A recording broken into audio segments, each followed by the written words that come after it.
ठीक है।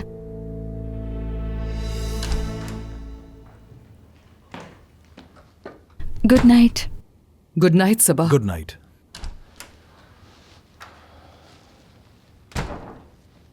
किसी काम से आई थी वो? कुछ नहीं, मेरा फोन लेकर आई थी बस।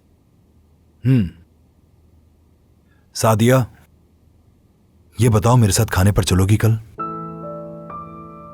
क्या सिर्फ हम दोनों? बिल्कुल। सादिया, इतने दिन हो गए हम कहीं खाने पर बाहर नहीं गए, जानती तो हो तुम। हाँ मालूम है मुझे। और खास तौर पे जब से तुमने वो एसोसिएशन का काम शुरू किया है। तो अब क्या उसके लिए मुझे ब्लेम कर रहे हो? बिल्कुल नहीं, मैं किसी को भी ब्लेम नहीं कर रहा, बल्कि मैं तो तुम्हें यह बता रहा हूं कि हमारी जिंदगी कितनी बोर हो गई है।